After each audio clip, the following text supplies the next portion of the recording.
bisa subscribe channel aku karena aku bakal upload satu video baru setiap minggu.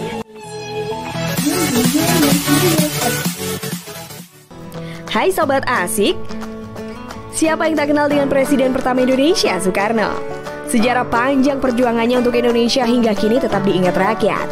Dari mulai perjuangan perebutan kemerdekaan Indonesia dari tangan penjajah hingga perjuangan menjadikan Indonesia negara yang mandiri dan disegani negara lain selalu menjadi buah bibir masyarakat.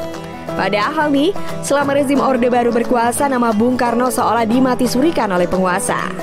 Tapi nyatanya rakyat tak pernah lupa pada sang putra Fajar. Soekarno tetap dikenang dan dijadikan idola. Tak hanya perjuangan dan pemikiran Bung Karno yang masih lestari, tapi tempat-tempat yang pernah disinggahi dan ditempati Bung Karno juga masih bisa ditemui di sejumlah lokasi di tanah air hingga kini. Tak jarang nih sobat, tempat-tempat yang berkaitan dengan Bung Karno tersebut sering dikait-kaitkan dengan hal mistis. Salah satu contohnya adalah kamar tidur yang pernah ditempati olehnya.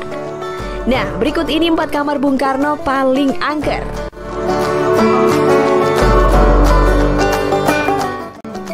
Yang pertama adalah kamar Bung Karno di Istana Merdeka.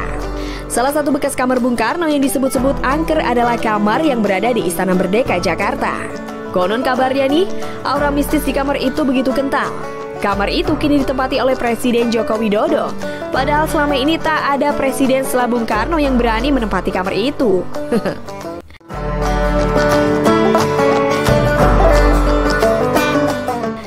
Kamar 308 di Hotel Ina Samudra, Pelabuhan Ratu. Presiden Soekarno pada tahun 1962 mendirikan sebuah hotel di kawasan Pelabuhan Ratu. Hotel itu awalnya diberi nama Samudra Beach Hotel, tapi kini berubah nama menjadi Hotel Ina Samudra. Saat itu hotel tersebut merupakan salah satu hotel berbintang yang mewah dan memiliki prestis sendiri karena dibangun bersama dengan Hotel Indonesia, Bali Beach Hotel, dan Toser Basarina, dan kemudian menjadi tempat kaum kelas atas menghabiskan akhir pekan mereka. Meski mewah, nuansa mistis begitu terasa di hotel ini sobat, khususnya di salah satu kamar. Sebuah kamar dengan nomor 308 sengaja disediakan khusus untuk penguasa pantai selatan, Nyai Roro Kidul. Konon katanya nih, Nyai Roro Kidul sering datang ke kamar yang didominasi warna hijau itu. Kabarnya Bung Karno juga kerap datang dan menginap di kamar itu. Para pengunjung hotel boleh mampir ke kamar ini dengan sejumlah syarat yang sudah ditentukan oleh pihak hotel. Beberapa syarat diantaranya harus mengucapkan salam saat masuk dan keluar kamar, tidak boleh berisik atau membuat kegaduhan, tidak boleh menyampah, tidak boleh berada di kamar selama lebih dari sejam, dan khusus wanita yang sedang haid dilarang masuk. Kamar ini juga kerap dijadikan tempat semedi oleh para pengunjung.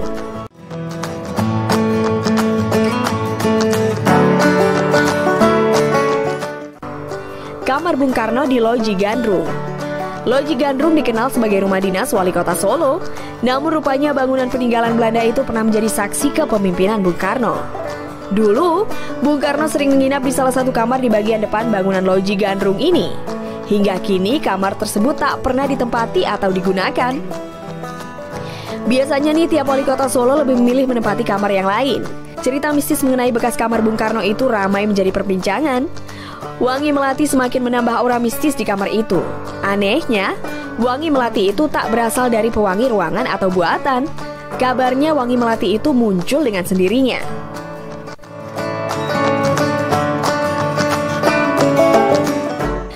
Penjara Bancai tempat Bung Karno ditahan. Pada 1929, penjajah Belanda menangkap dan mengurung Bung Karno di penjara Bancai, Bandung. Penangkapan dilakukan karena aktivitas politik Soekarno di Partai Nasional Indonesia dinilai membahayakan Belanda.